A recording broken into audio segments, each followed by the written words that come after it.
সন্দেশখালীতেই রাজ্য পুলিশের ডিজি তিনি রাত জাগছেন। কখনো নদীপথে, কখনো টোটোয় চড়ে সন্দেশখালীর গ্রামে টহল দিয়েছেন আজ রাজীব কুমার। ৪৭ দিন পর শাহজাহানের খাস তালুকে অ্যাকশনে রাজীব। ডিজির সন্দেশখালী সফরে কোন ইঙ্গিত? খোদ ডিজির নেতৃত্বে ওঁত পাচ্ছে পুলিশ। ডিজির সফরে তুমুল কৌতূহল সব মহলে। আমাদের সঙ্গে সরাসরি রয়েছেন এই মুহূর্তে সন্দেশখালী থেকে সুমন মহাপাত্র, আমার সহকর্মী।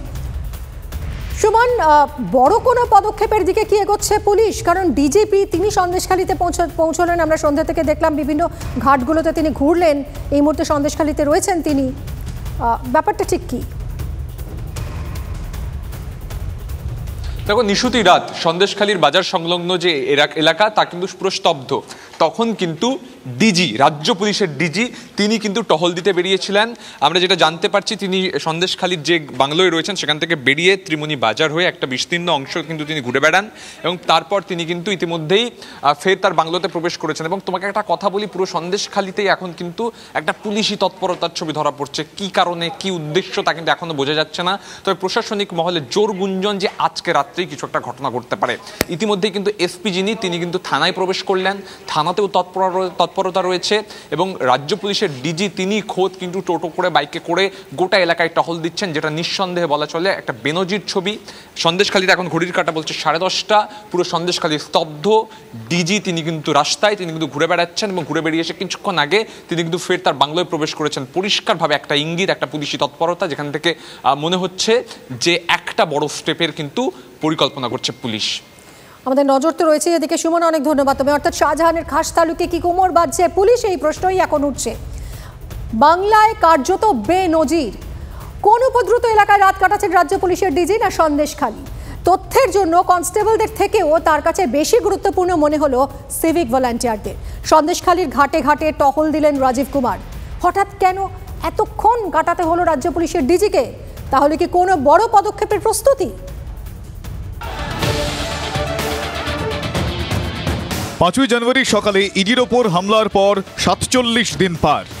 নাম না করে আদালত যাকে মাস্টারমাইন্ড বলছে, সেই শেখ শাহজাহানের খোঁজে এখনও হাতড়াচ্ছে পুলিশ। এই প্রেক্ষাপটে অবশেষে সন্দেশখালীতে পা রাখলেন রাজ্য পুলিশের ডিজি রাজীব কুমার। টোটোয় করে গেলেন সন্দেশখালী থানায়। কথা বললেন এডিজি দক্ষিণবঙ্গ সুপ্রতিম সরকার ও বসিরহাট পুলিশ জেলার এসপির সঙ্গে। জলপথে গেলেন একের পর এক ঘাটে। সন্দেশখালীর 16টি পঞ্চায়েতে এলাকার সব সিভিক ভলান্টিয়ারকে ডাকা হয় পূর্ত দপ্তরের গেস্ট হাউসে। তাদের সঙ্গে কথা বলেন ডিজিপি। ডিজি সরাসরি চলে আসেন পিডব্লিউডির বাংলো এবং সেই বাংলোতে আসার পর তিনি কিন্তু সিভিক ভলেন্টিয়ারদের ডেকে পাঠান সেখানে, এবং সেখানে প্রচুর সিভিক ভলেন্টিয়ার এলাকার তারা আসেন এবং তাদের সঙ্গে তিনি কথা বলেন। মূলত ডিজি বলেছেন যে তারা যেহেতু এখানকার মানুষ, তাই তারা সঠিক রিপোর্ট দিতে পারবেন, অনেক পুঙ্খানুপুঙ্খ রিপোর্ট দিতে পারবেন বাইরের কনস্টেবলদের থেকে। গণবিক্ষোভের 14 দিনের মাথায় সন্দেশখালীতে রাজ্য পুলিশের শীর্ষকর্তা। তবে স্থানীয়দের সঙ্গে কথা বলেননি রাজীব কুমার। রাজীব বাবুর ঘুম ভেঙেছে। রাজীব বাবু এতদিন পর সুযোগ পেয়েছেন যাওয়ার, সেখানে লোকের ফোন ট্যাপ করা, হোয়াটসঅ্যাপ স্পাইওয়্যার পাঠানো, এবং উনি তো খুব এক্সপার্ট এভিডেন্স লুকোনোর ক্ষেত্রে। দেখা যায় এবার গিয়ে হয়তো নতুন কোনো বুদ্ধি পাকিয়েছেন। ইহা কামাল উহা করা, এটার জন্য উনি যথেষ্ট এক্সপার্ট। ফলে উনি এতদিন জাননি যাতে শেখ শাহজাহানরা এবং তার বাহিনীরা তথ্য লোপাট করতে পারে। 1.5 মাস পরে গেছেন, যদি তারপরেও কোনো তথ্য পড়ে থাকে সেই তথ্য লোপাট কি করে করা যায় এই ব্যবস্থা করার জন্য ডিজি গেছেন। রাজীব কুমারের সফরের আগে সন্দেশখালীর 5টি জায়গায় নতুন করে ক্লোজ সার্কিট ক্যামেরা বসানো হয়েছে, মোট 10টি। সন্দেশখালীতে ঢোকা এবং বেরোনোর সব জায়গায় নজরদারি বাড়ানো হচ্ছে। বারবার হামলার অভিযোগে নজর রাখতেই বসানো হয়েছে ক্যামেরা। কিন্তু এতদিন পর কেন, কিসের ওপর নজরদারি? প্রশ্ন গ্রামবাসীদের। সন্দেশখালীর গুরুত্বপূর্ণ যে তেমাথা, অর্থাৎ সন্দেশখালী ফেরিঘাট থেকে নামার পর গ্রামে ঢোকার যে রাস্তা, সেই রাস্তায় সিসিটিভি বসেছে এবং সিসিটিভির মাধ্যমে কিন্তু নজরদারি চলছে। বেশ কিছু জায়গাতে সিসিটিভি ক্যামেরাজ লাগিয়েছি, আর যে ফোর্স আমাদের ডিপ্লয়েড আছে ওটা এখনও ডিপ্লয়েডই থাকছে। আর বাকি আমরা যেটা অবস্থা আছে কন্টিনিউয়াস আমরা মনিটর করছি। এদিকে জাতীয় মানবাধিকার কমিশন সন্দেশখালী নিয়ে মুখ্য সচিব এবং ডিজির কাছে 4 সপ্তাহের মধ্যে বিস্তারিত রিপোর্ট চেয়েছে। সন্দেশখালী কাণ্ডে এবার সক্রিয় জাতীয় এসটি কমিশনও।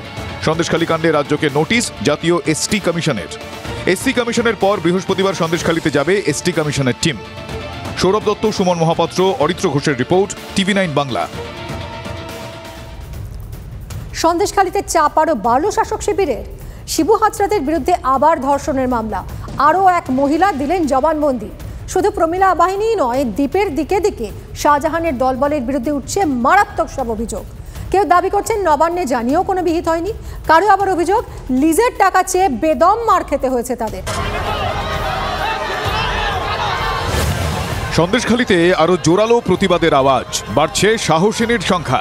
বুধবার আরও এক মহিলার জবানবন্দি রেকর্ড করা হয়। মহিলার জবানবন্দির ভিত্তিতে শিবু হাজরা, ভানু মণ্ডল ও আমির আলী গাজীর বিরুদ্ধে আবারও ধর্ষণের মামলা হয়েছে। TV9 বাংলা ক্যামেরার সামনেও মুখ খুলেছেন নির্যাতিতারা। তাদের দাবি, প্রশাসনের আশ্বাসের পরেও এতটুকুও ভয় কমেনি। হামলার শিকার নির্যাতিতার বাড়ি লাল ফিতে দিয়ে ঘেরে পুলিশ। তদন্তের স্বার্থে এমন পদক্ষেপ দাবি পুলিশের। দিকে দিকে আগুন এখন বিস্ফোরণের চেহারা নিয়েছে। অভিযোগ আরও রয়েছে।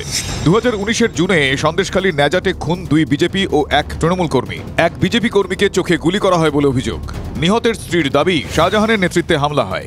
জামাই ষষ্ঠীর দিন শেখ শাহজাহানের নেতৃত্বে আমাদের 56 নম্বর বুথ হাটগাছি অঞ্চল, ওখানে জমায়েত হয় 2,5-3 হাজার লোক নিয়ে।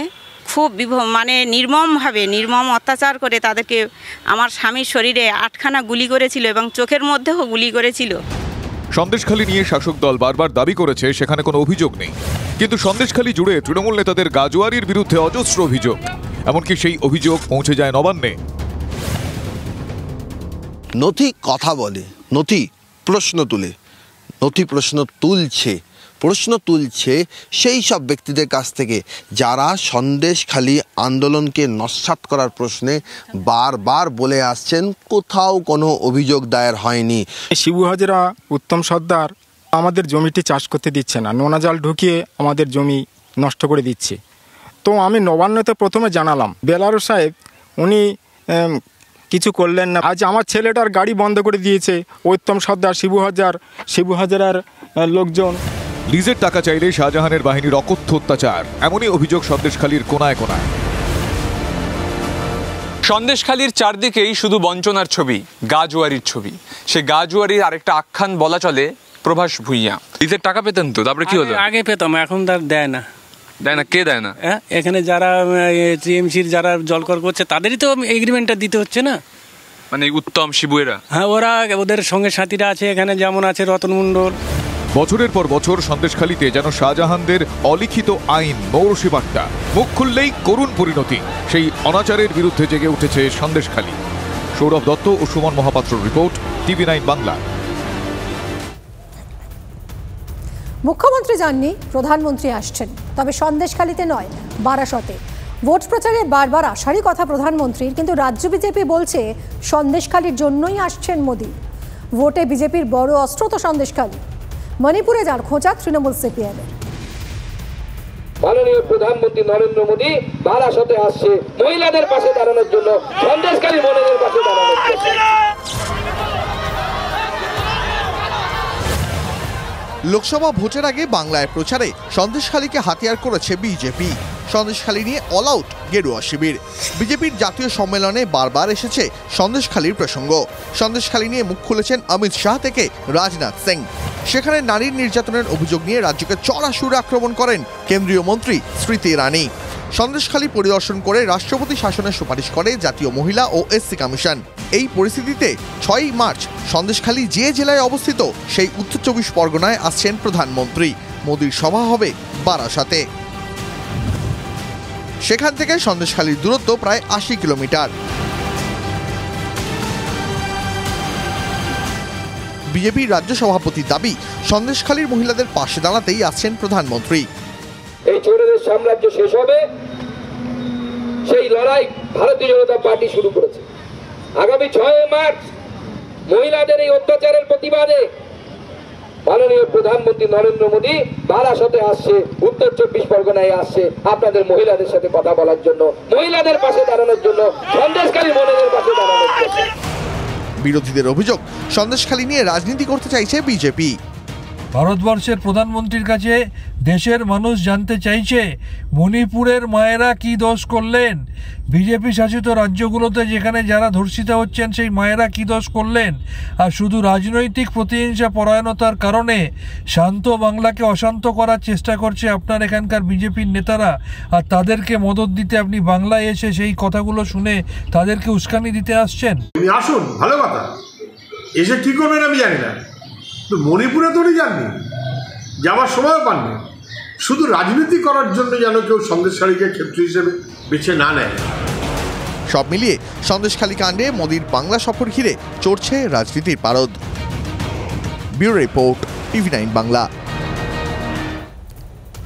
8 ঘন্টার বেশি প্রশ্ন, ইডি দফতর থেকে হাসি মুখেই বেরোলেন দেব। জানিয়ে দিলেন আবার ডাকলে আবার আসবেন এজেন্সির কাছে। এনামুলের টাকায় সিনেমা বানানো নিয়ে তারকা সাংসদের বিরুদ্ধে যে অভিযোগ বারবার উঠেছে তা নিয়ে এনামুল যোগ আবারও অস্বীকার করলেন দেব। অসৎ সঙ্গ নিয়ে আবার তৃণমূল সাংসদকে খোঁচা দিয়েছে বিরোধীরা। ডাকবে না কেন, আমি প্রস্তুত থাকবো। যতবার ডাকবে ততবার আসবে এবং যত রকমভাবে সহযোগিতা লাগবে সেভাবে করবো। দিল্লিতে ইডির দপ্তরে 8 ঘন্টারও বেশি জিজ্ঞাসাবাদ। দপ্তরে ঢোকার আগে যে কথা বলেছিলেন, বেরিয়েও সে কথাই বললেন তারকা সাংসদ দেব। যতবার ডাকবে ততবার আসবেন। দেব আবার জানালেন তদন্তে সব রকম সহযোগিতা করবেন। তবে এবারই প্রথম নয়, কেন্দ্রীয় এজেন্সির কাছে জিজ্ঞাসাবাদের মুখোমুখি হওয়ার অভিজ্ঞতা রয়েছে তাঁর। বছর দুয়েক আগে গরু পাচার মামলায় নিজাম প্যালেসে সিবিআই তৃণমূল সাংসদকে জিজ্ঞাসাবাদ করে। গত বছর দেবের বিরুদ্ধে নিয়োগ দুর্নীতিতে জড়িত থাকার অভিযোগ করেন বিজেপি বিধায়ক তথা অভিনেতা হিরণ। হিরণের অভিযোগ ছিল গরু পাচার কাণ্ডে ধৃত এনামুল হকের কাছ থেকে 5 কোটি টাকা নিয়েছেন ঘাটালের সাংসদ। গরু পাচারের টাকা সিনেমায় খাটানোর অভিযোগ ওঠে। এনামুল যোগের কথা দেব অস্বীকার করেছেন প্রতিবারই, এবারও সেটাই করলেন। ঘাটালে তারকা সাংসদ দাবি করেন এনামুলকে তিনি চেনেন না, চুরি করেননি, তাই কোনো ভয় ডরও নেই। তুমি চোর কি না সবচেয়ে আগে তুমি জানবে, মানে আমি যদি চুরি করি সবচেয়ে আগে জানবো তো আমি। আমার মনে হয় না আমি কারো 1 টাকা নিয়েছি। একটা সিজনকে করা উচিত, সেটাই করছি। না না, আমার এখন কোনো ডেট দেয়নি। আমি তো হাসুমকে গেছি, হাসুমকে ফিরেছি, আর কি চাই। দেব রাজনীতি ছাড়ছেন না, সেই কারণেই তাঁর পিছু ছাড়ছে না কেন্দ্রীয় এজেন্সি। রাজ্যের শাসক দল এই অভিযোগেই সরব, যদিও এই নিয়ে শাসক দলকে লক্ষ্য করে কটাক্ষ ছুড়ে দিয়েছে বিরোধীরা। ইডি ডেকেছে, ইডি ডাকলে দেব হোক আর দানব হোক যেতে তো হবে। তো দেব যাবে, দানবও যাবে, অসুবিধা কিছু নেই। তো দেব ভালো ছেলে, কিন্তু ওই যে বাংলায় একটা কথা আছে, অসৎ সঙ্গে নরকবাস, সৎসঙ্গে স্বর্গবাস।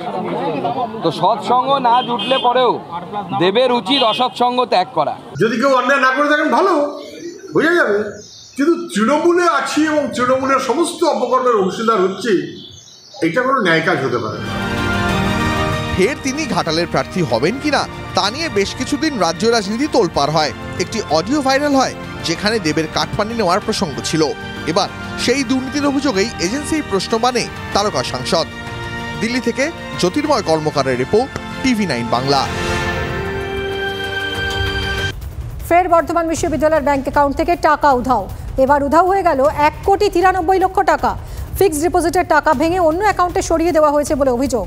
ফিনান্স অফিসার ও রেজিস্ট্রারের সই নকল করে ফান্ড ট্রান্সফার করার ঘটনায় হতবাক বিশ্ববিদ্যালয়ের আধিকারিকরা।